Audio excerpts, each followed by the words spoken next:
Flirties. On the show today, we welcome Carly Ann. Carly Ann is an integrative therapist and attachment coach and host of the Lessons in Attachment podcast, specializing in helping people navigate anxious and avoidant attachment patterns, rebuild self-worth, and feel more regulated in their everyday lives. Here to have a conversation with us about the anxious avoidant dynamic in dating, what each attachment style actually needs, and strategies for building secure connections.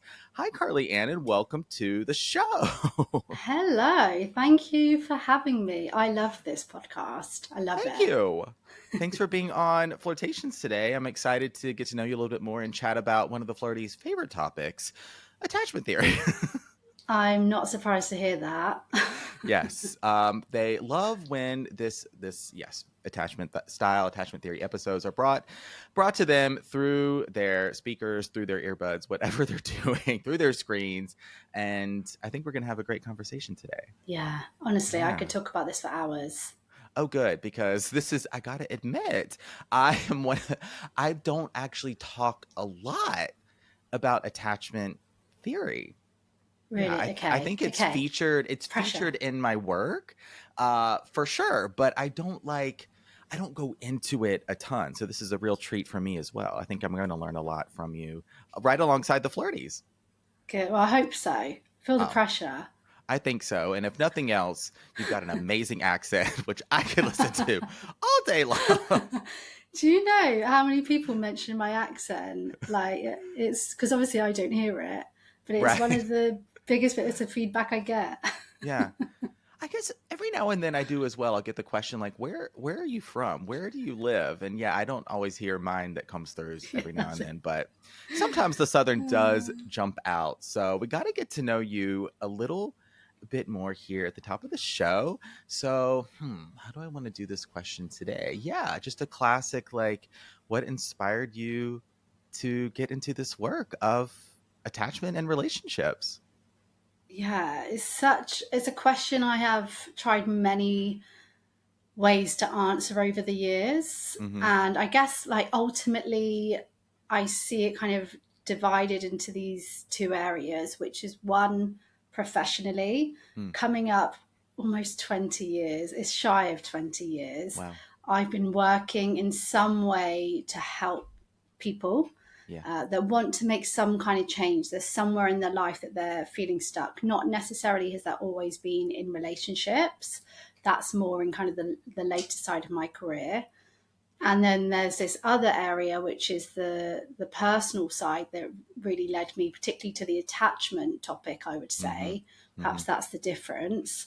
And so some elements of this work, they're really quite personal. Like I have a very intense history of the anxious avoidant trap.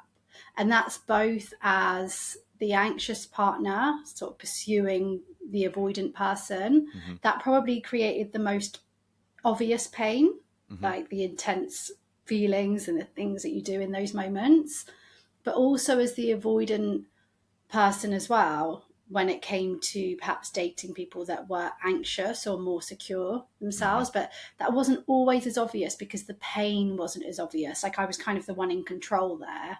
So it wasn't as obvious, but definitely in both elements. And it really was impacting my ability to have and sustain and enjoy relationships. Yeah. And I think just bringing them together when I started to really take the leaps into starting my own business and, it was kind of any topic of my choice. I actually just started to sort of personally go through this more and more and recognize it and start to talk about it and then attract people that wanted to work on it as well. So that's kind of how we got here. Yeah, I relate to this a lot already where I feel like I've shown up more anxiously attached in relationships, but then also more avoidantly attached as well. And I think the Flirties may relate to that and have some awareness of what these different attachment styles are, as we're really going to be focusing on the avoidant and the anxious today. There are more, of course, we're going to be talking about secure, which is sort of what everyone is trying to get to in their relationships and within themselves as well. So giving a little bit of context to the anxious, the avoidant, how would you describe these two attachment styles? So The anxious dynamic, again, I do feel like that is the one that often people can relate to, maybe because they're seen as the ones that are out there getting help, if you like. But the anxious partner is someone who really craves that connection, craves a relationship deeply, but has like a lot of worries around it as well. A lot of fears around being abandoned, a lot of fears around being left, not being chosen. And that really tends to manifest in their behaviors in terms of thinking about the other person nonstop, thinking about a connection.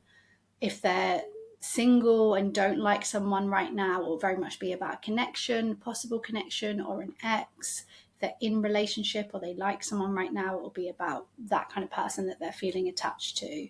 It's very much fear of it not working, fear of it not happening, fear of being left, and then the kind of clingy, the needing the person to feel okay. And on the avoidance side, you have someone who, you know, people may argue this point, but does crave connection as well, because they're human. Yeah, exactly. I'm glad.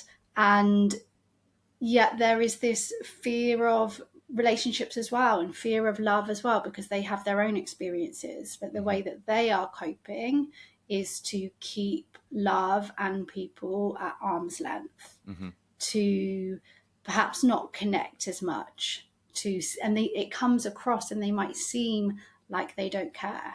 They seem and perhaps are being emotionally distant and disconnected at times.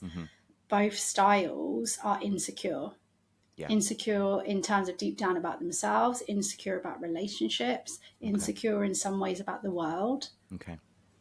All right. We're going to stay here for a minute. I want to tease out these two styles a little bit more because the flirties may have heard, and it's been, this is, I feel like what I've heard as well, that like your attachment style is something that is developed, almost imprinted on you early in your life, really in those years of about 0 to 5, based on the relationship you have with your parents or caregivers, right? Do you feel like you're maybe always needing to kind of cry out, always needing to search for love, validation, something like that? Or maybe how you might become more avoidant is it just you may be in a family that doesn't talk about emotions. Like maybe it's more emotionally distant. Maybe it's sort of everyone just sort of exists and goes on about their lives, and you have maybe some of your core needs met, right? There's food in the fridge, right? You've got a roof over your head, but you don't actually feel maybe close or connection. You don't say I love you, those types of things. So just kind of some very general ways that you may kind of be on this anxious avoidant trajectory. But I want to bring the conversation more into adolescence, adulthood, as we start to maybe date and form relationships, and the ways how some of our experiences later in life may influence our attachment styles. It's definitely something that isn't spoken about as much, especially like with attachment theory itself. It's very much tends to focus on those earlier experiences that you've just said. But in my experience, I've definitely worked with people who will see it more as something that happened with that first relationship, perhaps, you know, something significant there. And I guess typically, though, the patterns will still be the same.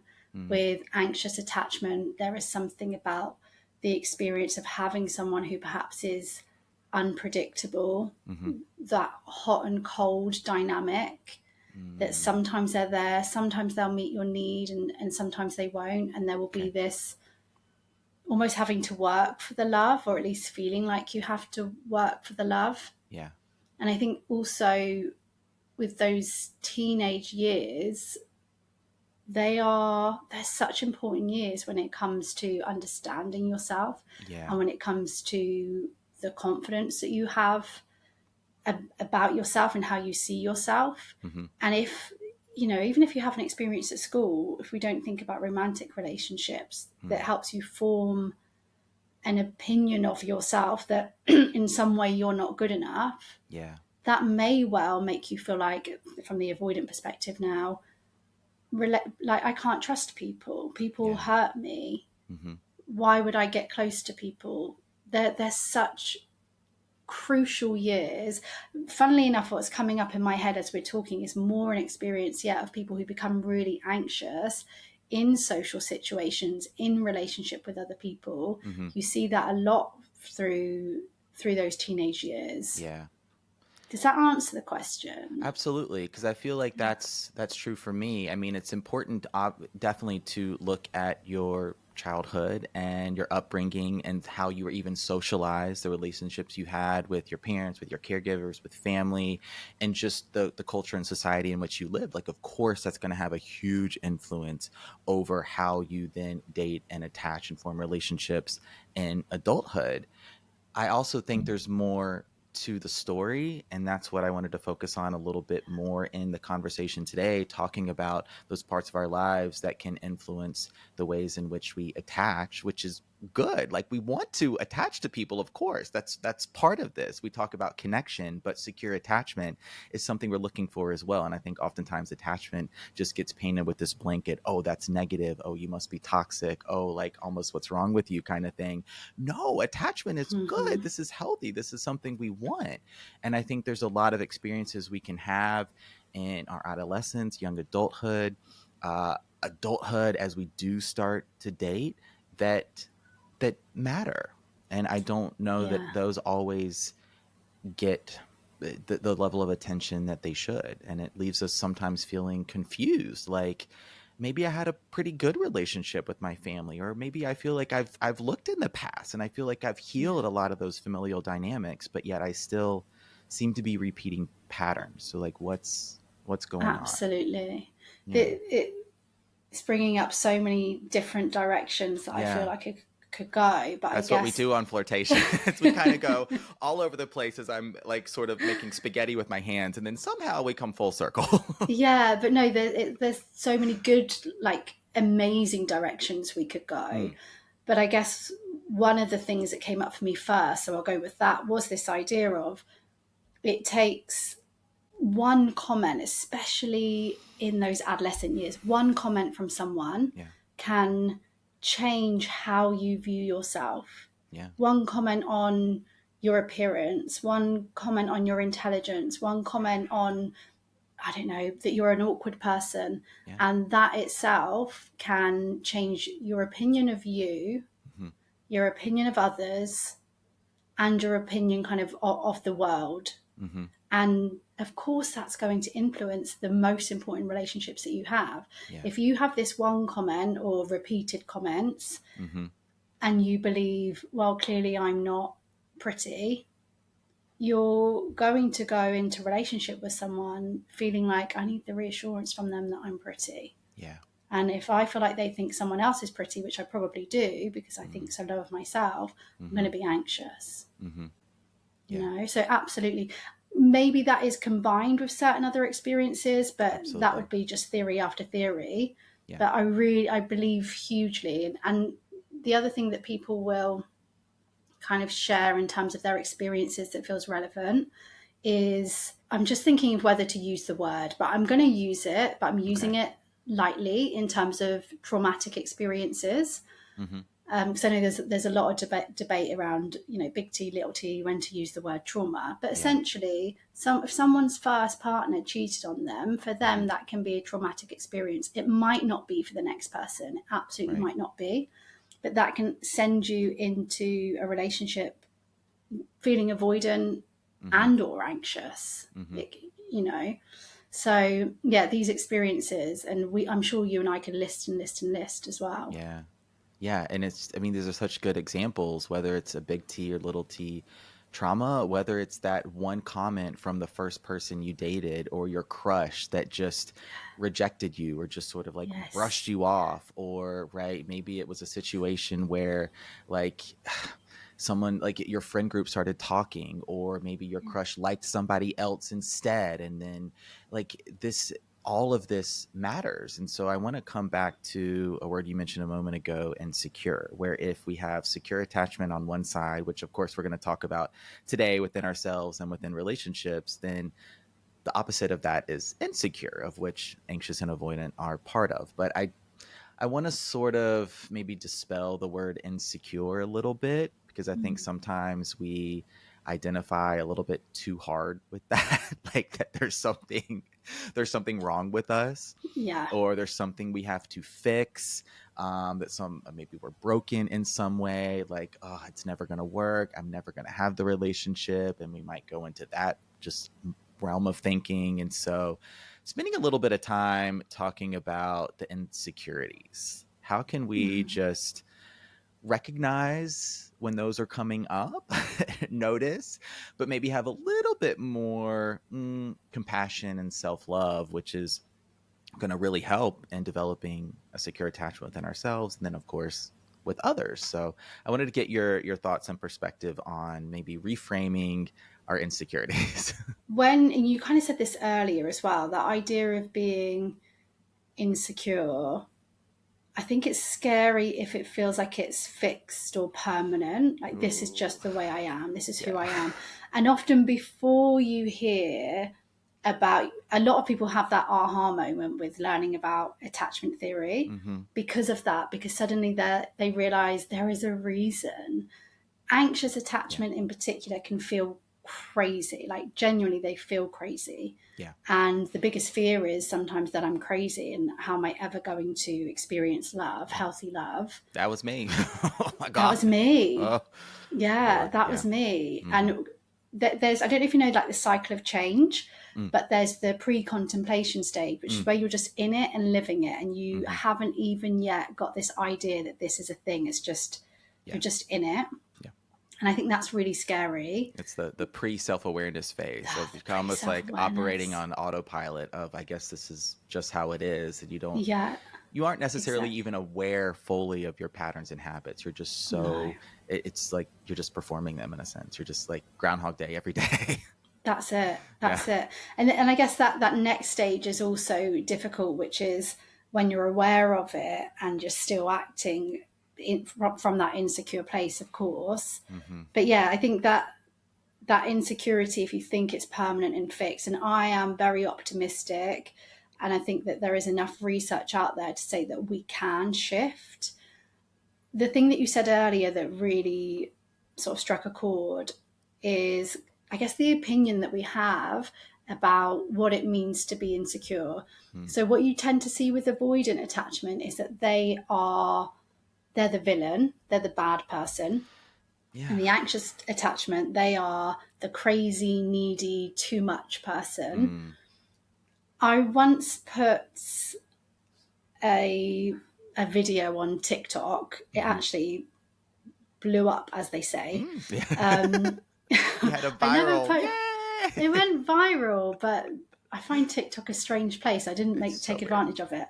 So, I wish it was on my Instagram. But anyway, it was a video that was basically, I can't even remember, it was saying something about the avoidant attachment, that known as the villain.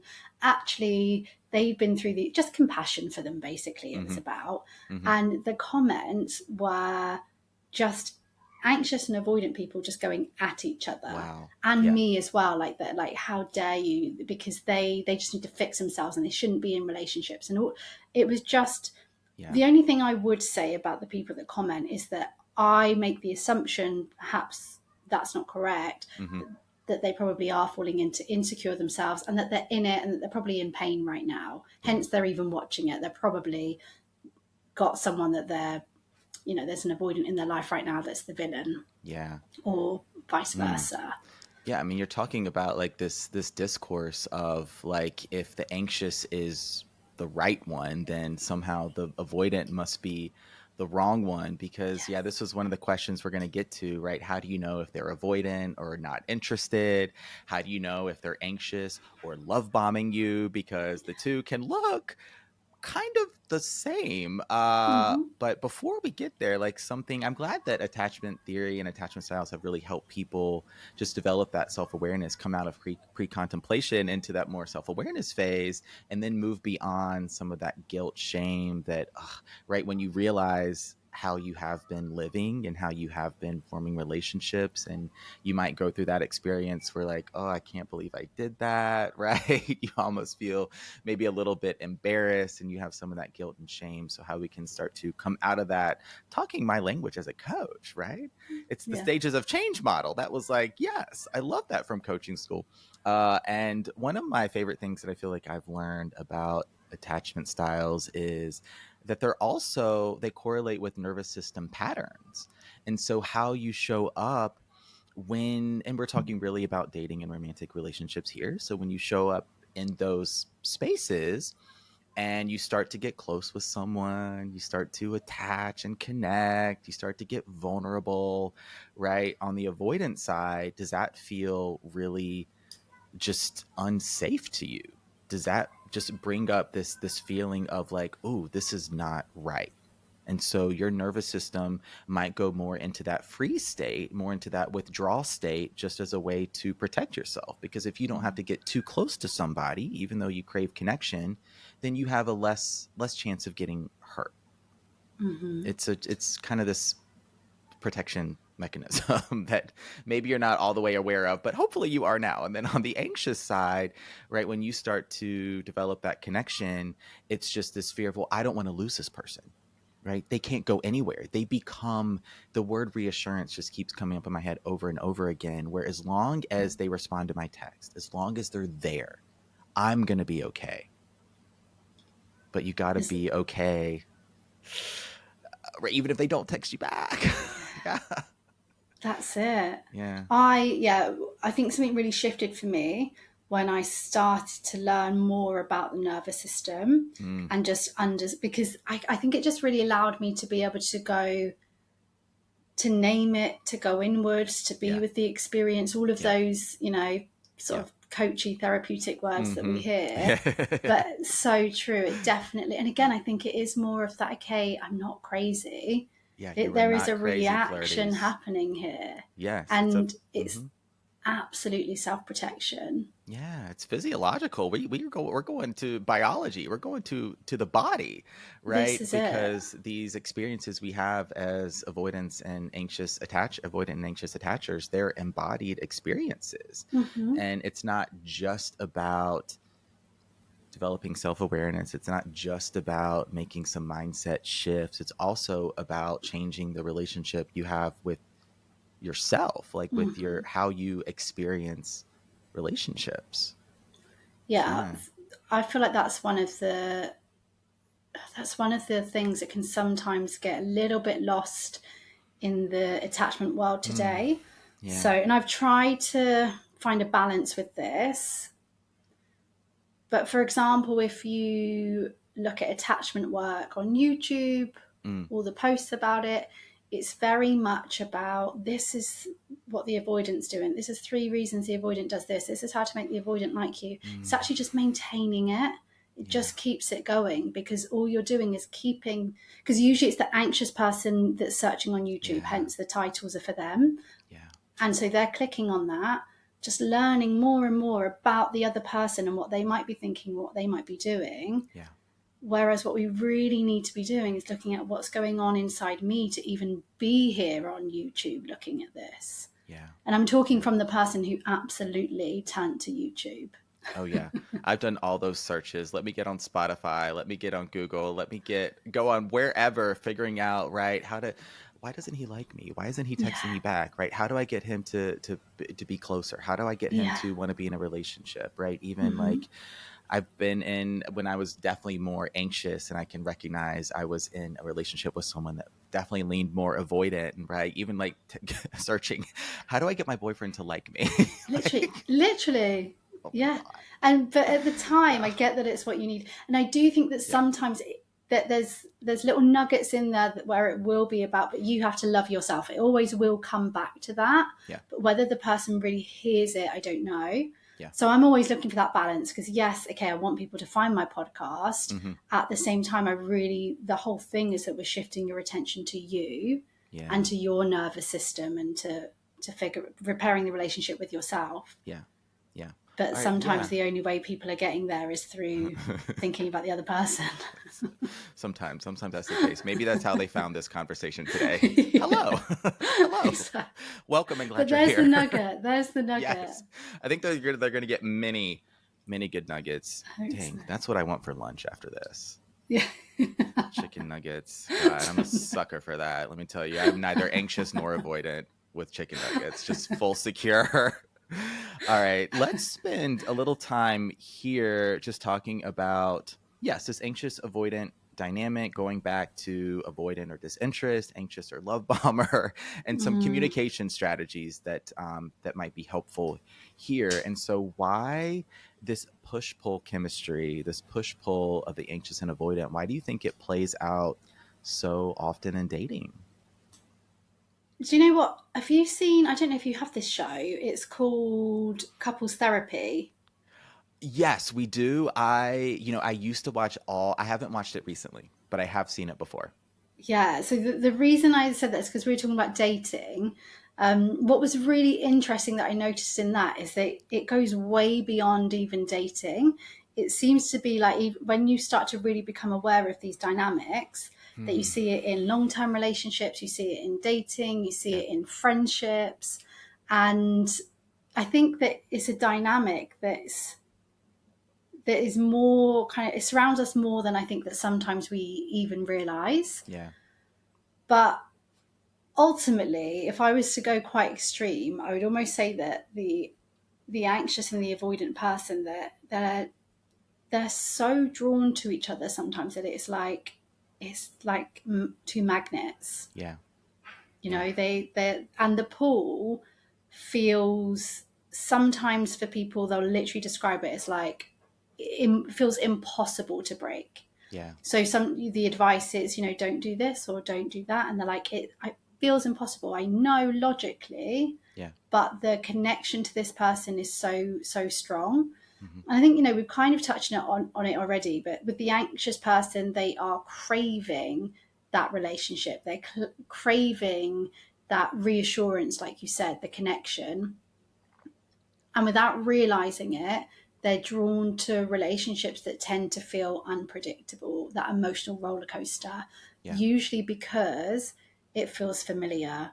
And this is probably where, with attachment theory, we are, again, thinking of those past experiences, and early on, the person that's avoidant, usually at the start, they can provide what's needed, because they do tend to be able to show up at the beginning. They do show that interest, not because they're extremely available, but because they have that capacity early on, before things get too connected and trigger something in them. But as soon as that attachment is created, and with anxious attachment happens very, very quickly, it's just intoxicating. And the same on the other hand, the avoidant person, they are drawn to, they think of what they get. They have someone who is going to drop their plans for them. They'll do anything. They'll compliment you in any way. They'll laugh at your jokes that aren't funny. They'll do anything to have that connection. And they desire that. Who doesn't want to feel that? So in the beginning, that's exciting. They feel good. They feel seen. But of course, as that relationship becomes closer and deepens, their insecurities will be triggered as well. And so they pull back to protect themselves. But I guess if I was really to summarize it, it's not random. It's familiar. It's very familiar, these patterns. We're unconsciously drawn to people that in some way fit that blueprint that we already had. From all of the things that you and I said, the childhood, the first relationships, the society. I think that's so good. I got some great new takeaways there myself. And something I think about, just listening to what you were sharing, is like what fears might be coming up, right? For the avoidant, it could be that fear of intimacy. For the anxious, as we talked about a little bit earlier, maybe that fear of abandonment, that fear of rejection. And so in an effort to alleviate maybe our greatest fears from coming true, we go into that that nervous system patterning, that what is familiar, even though it may not be healthy for us, it's at least familiar. And if we can not have to live, right, experience that fear fully by attaching to the other person avoidantly or anxiously, then somehow that makes it right. We don't have to really like live out that fear coming true. And I think about, some of those core beliefs we might have about ourselves as well. Yeah. Like mine is that I'm hard to love, right? I'm going to be too much for someone. I'm just too emotional. I'm too deep. And inevitably I don't want, right. I don't want someone else to see that, I feel that so many of, whether it's our attachment style, the things that we're doing, what we're experiencing in our day to day, ultimately what we are on a mission to do is to feel good enough in whatever way that's going to look like. So is it that I don't look like I'm too much, that I'm not too sensitive, whatever our own definition of being good enough is, that's the mission. And even you and I, and probably, the best psychologists in the world, have strategies every day to feel good enough. Maybe that's being the best psychologist in the world. We have strategies to feel good enough. And whilst they're in place, we struggle to even see where our worries are or our insecurities are because we're doing the things. Relationships really highlight that for people. There's someone else involved, so your strategies that you usually have to feel good enough, they're not all in your control. Now it's in the hands of, did someone text back? Did someone text me too much? Like whatever it is that we usually do to feel good enough, there's now an element of that that's out of our control. And so it triggers those deeper core beliefs. And as soon as they're triggered, as soon as something happens where that deeper core belief is triggered, if we're not aware of it, and even if we are, we have an automatic reaction. Insert whatever your automatic reaction is, to text them, to list all the affirmations of why I am good enough. We have a reaction. Definitely. Some are healthier than others. You want to feel better. You want to feel better. I just need to feel good enough. That's it. When I step out the door today, I need to feel good enough. Otherwise, I'm going to be depressed and anxious. Ugh, ain't that the truth? we're just trying to feel good enough. Okay. Carly Ann, let's go back to this one that I teased a few moments ago. So just I can have a classic one here. Are they anxious or are they love bombing? Because this question came through a few times, right? How can you, because I want to also open the conversation a little bit, because I think sometimes early on we want to label people, we want to diagnose people, and I don't know that is the best thing to do. You could maybe do that for yourself as a part of that contemplation, self-awareness phase of the stages of change model. But you've been on one date with someone and they didn't text you back right away after a first date. Oh my God, they're an avoidant. I don't know that that's the most amazing thing to do. But no. It's definitely not. Yeah. Avoidant people can have great relationships as well. Yes. So you could be losing out on a brilliant relationship. Oh my God. That is so true. Yeah. Okay. Because this dynamic can absolutely work. Anxious and avoidant is, for sure. I mean, we got somehow some variation, some combination of these attachment styles are going to work, whether it's too anxious to avoidance. Who knows? But we're focusing on the anxious avoidant today. So anxious or love bomber, what do you think? I mean, I guess the way to find out if someone is a love bomber is to give it enough time. Okay. They cannot keep it up. Yeah. They can't keep it up. So if you want to find out, I would say just early on, if you see those classic love bombing signs, it's not always the most secure sign. However, it's also not unheard of that a healthy couple, I should say, that have been together for 20 years can say, we told each other we loved each other and we got married 6 months later. So there's evidence, that can suggest it can be secure. But they got to 20 years, which means they had to get past 3 months. They had to get past 4 months. So I would just say, give it long enough to find out. At least they're not going to be able to keep it up. How often what do people say? Everyone's going to be able to answer it themselves. 8 weeks, does it start to show that they're like, oh, they're not as into me? Or I would say like give it like 3 months. And the behaviors, the signs will always be there. The behaviors and the words will stop matching up. Yeah. I think definitely around that 3-month mark is just very pivotal in relationships. It's a lot of the science and research shows, I mean, depending on the study, but that's kind of when the honeymoon phase starts to wear off a little bit, right? Early on, when a connection can really be driven by oxytocin and dopamine and serotonin, and like that's all wonderful and great, and we want to continue, right, having all of that in our relationships. That's part of the reason they feel so good and so fulfilling. But early on, it's really our just biology, the excitement of someone new, even if it's not really about the person, right? That might be a relationship pattern where the honeymoon phase is what's really exciting for the anxious or the avoidant, and then after that you're like, this is it. So the time's always going to tell.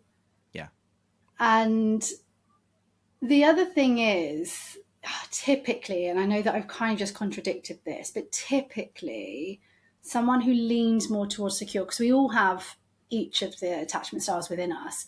So someone who leans more towards secure, they are going to know probably how to manage those feelings of liking you a lot. They are going to understand kind of what's like acceptable, I guess. And they probably will still want to focus on work and won't be available all day, every day, because they can move their attention. Absolutely. So I do think take that into consideration. Absolutely. I think so too. But it doesn't mean a secure person can't fall in love quickly or can't see a future with you quickly. But I think that how they present that, it will be like emotionally mature. Just the amount of people that I work with that I say, I'm going to send you a list of signs of emotional immaturity. Just be like, the more emotional mature you become, you'll spot that doesn't seem there's something quite immature about that. You'll feel it. You know? And anxious or love bomber, I mean, early on, they honestly could look a little bit similar. But one of the distinctions that I feel like I see is the anxious is like, you might be inclined to text a lot, to wanting to spend just a lot of time together, right? Watching every story, liking every post. And the love bomber may do some of that, but there's going to be this element where if you aren't available, or you need to reschedule a date, or you don't text back fast enough, the love bomber is going to take it like really personally. Yes, true. And the anxious attacher isn't going to maybe voice that insecurity. They're just going to come right back like, hey, how was your day? Right? I saw your story. I saw you were out to dinner with friends. How was it? It's more kind of like this just nervous excitedness almost to just always be around you. The love bomber, there's a little bit of there's a little something else going on. Yeah, actually, that's always a good way to tell, isn't it? Is voicing a normal opinion sometimes. The reaction that you get from the other person can be so telling. So telling. As one of the takeaways I want the flirties to have is just, as we develop or start to talk about that secure attachment within ourselves, and we have all conversation, it's more about noticing the behaviors in those you're going to date and just being like, what do I think about this? Does this work for me? How do I want to show up in a relationship? What kind of person do I want to maybe be in a relationship with? Do I want to date? And that's how we start to develop some of these. Yes, a secure attachment. All right. How about the avoidant, or they just aren't into me? I mean, very similar to... firstly, I have to say, I get confused, and so maybe you can help me with this. Okay. But the first thing that comes to my mind is, why does it matter? Because is the situation we're in that the person is left? Yeah, I mean, these were a few questions like, how can I tell if they're just not interested or if they're avoidant? I think so what would be the difference? Are you going to chase one of them and not the other? Well, it's if I feel like what I hear is if I can know that they're avoidant, yes, I could change them. Okay. That means they actually do like me, but they just have that fear of intimacy versus not interested. Well, that's not right. There's I've got really, it. I got to let that one go. Yeah. Yeah, so it would still be my response is, why are you spending so much time trying to tell the difference? Either way, if they've told you, I'm not into this, believe them and be on your way. Yes. Whether that's through their actions or behaviors, right? or if words. They are at the point where they're avoidant people still, I think that this is the fantasy of the anxious attachment. That's why they want to send this podcast to the avoidant. It's why they want the avoidant to read the attachment book, is if they just realize, they would know that we are meant to be together. Because that's the thought, isn't it? I know that we're meant to be together. They just can't see it. Yeah. I would say, like, if they have told you that they're not into this, whether they're secure or avoidant should be irrelevant. Yeah. However, if you do really want to know, again, I would probably say the avoidant may be stringing you along, may not have set a clear boundary. This is over, and it's been quite clear cut and kind. You had a nice time. Yeah. If they're secure, you're probably not that interested in them and probably not even looking for this answer. I don't know. Yeah, probably. I don't know. Yeah. I don't know. That's a real assumption. But probably they're stringing, maybe the door's open a little bit. You're seeing them once a week. They still do reach out every now and then when they want some intimacy. Yeah, something like that. Maybe we can make a few assumptions here on the show. Yeah, I think we've got to fill in the blanks from time to time. Yeah. But that's also an experience that you're going to probably have or have had out there dating, right? The person that's hot and cold. Yes. The person that's just giving you those little bits, those little hits, those breadcrumbs of attention, right? Yeah. All of a sudden they disappear, but then they come back around, or they're only interested in one thing, or maybe they only want to text. And then when you're ready for a date, you propose a date, ask for a date. Oh, I'm so busy, kind of thing. Are they avoidant or not interested? Carly, I'm going to say not interested, maybe avoidant, maybe both. Who knows? But you got to just be with yourself. What do I think about this? Because you actually don't have to deal with that. Exactly. Yeah. And say not interested if that's going to help you move on. Sure. If that's what your head is telling you, then go with not interested, and then you can do the work you need to do. All right, we are going to start to wrap things up here with some communication strategies, a few things, because we've been talking a lot about behaviors, actions, attachment styles, how they're showing up in dating and relationships, even how we can develop that secure attachment within ourselves with some self-awareness and the stages of change model. Love that came up today. So a few things, like, because the anxious might say something like, well, I just, like, don't you see how much I like you, kind of thing? Like, why won't you text me back? And so if you're on the other end receiving that, or maybe that's you, how we can start to frame these conversations with those more I statements, centering ourselves in the dating process as we look to develop secure attachments, right? Mm-hmm. More healthy relationships. Yeah. So I thought it'd be good to end the conversation there. When it comes to the communication, so what we know is that communication is a risk, usually for anxious and avoidant.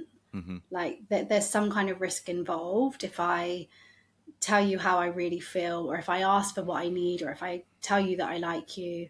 And sometimes that risk is so overwhelming that we kind of go, I don't know, all different ways. Either the avoidant may literally avoid saying that I'm not into you. And kind of string things along and text back every now and then. And the anxious will avoid usually kind of these upfront questions that are actually really standard. It's very standard and very okay early on to be having a conversation about whether you like each other and what kind of future you want. Yeah. It's very like this is a low standard. It's kind of the bare minimum. Yeah. It's the bare minimum. That's but it's so scary. It's so scary when you're in it. And so I think first you can just recognize where that risk is for you. I think that's one of the first things to really just get clear on. And it's like you say, that the other thing is, so with anxious attachment, and then I guess avoidant, once they're kind of really backed into that place, they often won't communicate their needs or that they like someone or that I have this texting style until they're really triggered. So it'll be quite often when they've had a drink, when they've bottled it all up and now it's exploding. Yeah. When it's ended, it can feel safer. And now that it's ended, I'm going to tell you how much I like you.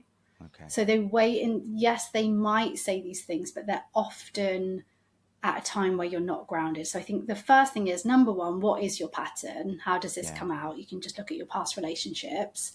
And number two, what's the actual fear?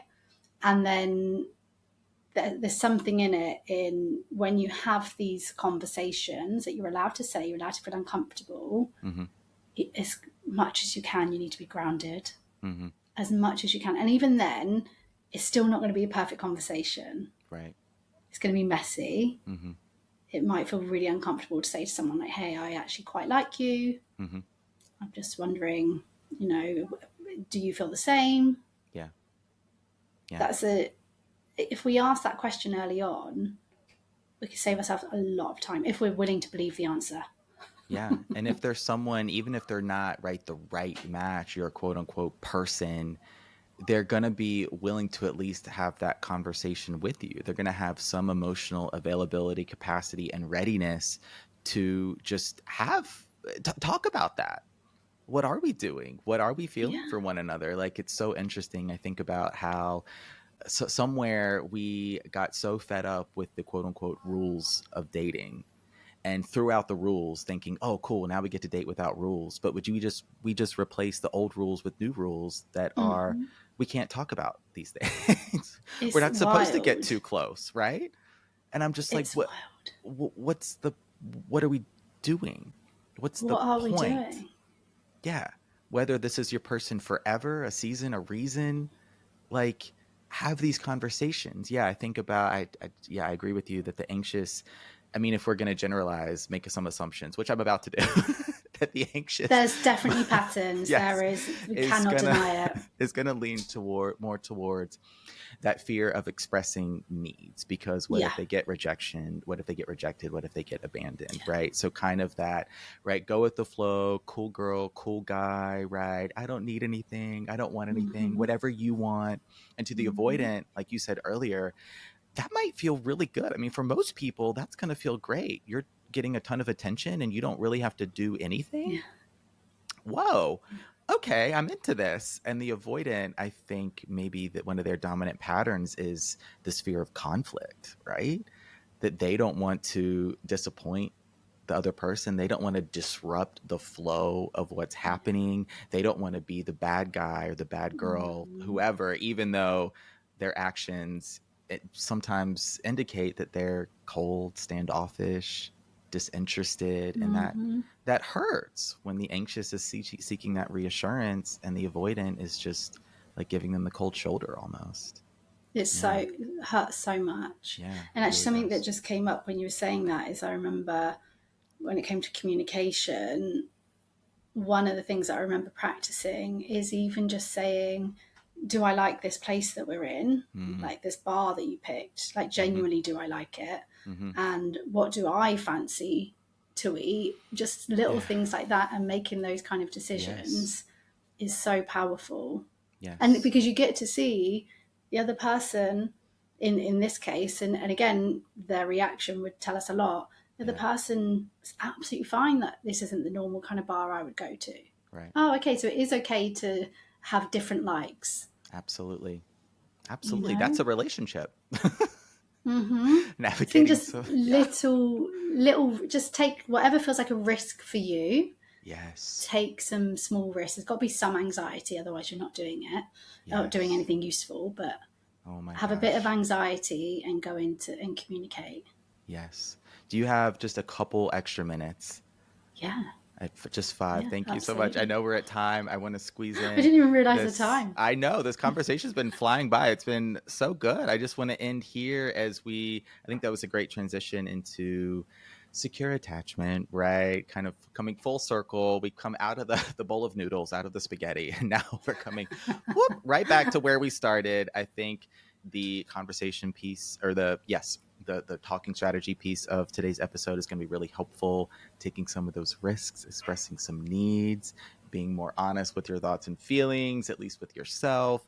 And so just ending here on how we can, develop that more secure attachment within ourselves. Maybe anything we haven't talked about today.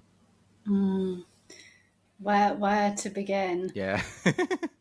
We've definitely touched on knowing your pattern. I talk a lot about cycles. I actually see that we fall into quite specific cycles, which is why, even though I know we're making these assumptions, there are really common themes. But for you want to look at that theme, but pinpoint what is your own pattern, the triggers, the thoughts, the feelings, the behaviors, what happens for you, your nervous system. I think we have to start there always. I would say, kind of alluded to this already, but to focus on your side of this, focus on your side of the anxious attachment dance. Yeah.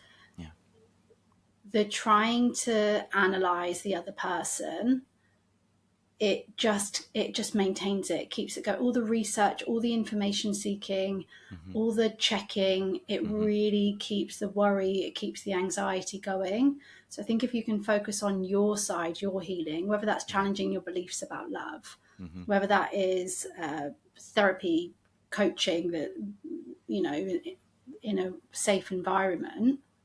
And the other thing that comes to mind is to really surround yourself or get to know what secure looks like. Again, this is kind of, people get really obsessed with what insecure attachment looks like. Yeah.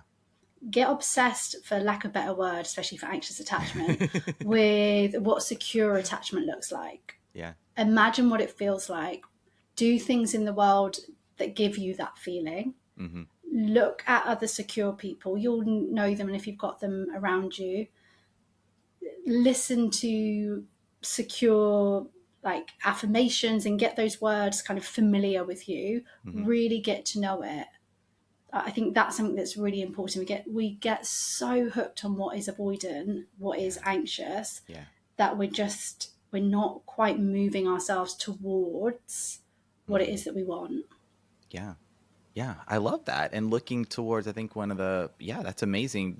Looking towards some of your existing relationships that do feel more secure. It could be with friends, could be with family. Maybe you're starting to develop that with yourself. And how are you showing up in those relationships? How's your communication, right? What do you feel like you're receiving from the other person? Not, I know those aren't romantic connections, but they're certainly going to mirror how you might show up more securely in your dating lives, right? Absolutely. I think and so. Those regulated moments that you have, like, notice them and feel them. If you really recognize, what does it feel like when I'm accepted? What does it feel like when I can communicate? What does it literally feel like in my body? The more that you don't feel that in romantic relationships because you're anxious and insecure, you'll actually start to not like that. Eventually there will be an in-between stage. There will be the transition stage as you're going through the stages of change, but then you come out the other side and you get to be like, maybe this isn't working for me anymore. That is what happens, right? We just get to the other place. Yes. Carly Ann, this has been fantastic. Thank you so much for being on the show today. For any flirties that want to go a little bit deeper, maybe continue attachment work or start attachment work, what do you got for them? I know there's the podcast. You've got some coaching programs. Yes, I'm running one right now, actually. I think to start, I've got my Instagram and the podcast. If you wanted to go further, one to start, I've got a sort of 21-day challenge. It's called Stuck to Secure. Okay. And it's very good for the kind of beginning stages when you want tools, you want to understand yourself more, and you're feeling committed to like actually making a change. Okay. I do have a signature course called Becoming Secure. That is, I would say, a bit more further down the line. That's the only thing I say. It's much more about breaking that kind of head-heart lag where you know the things, but you're not doing them. Okay. All so it's a little bit further down, but you can check them out. Fantastic. I will have some links below in the show notes below for this episode below. Yeah, let's say it a third time, and I'll send all the flirties your way. Carly-Ann, thank you so much for being on Flirtations today. Thank you for having me. Honestly, an honor.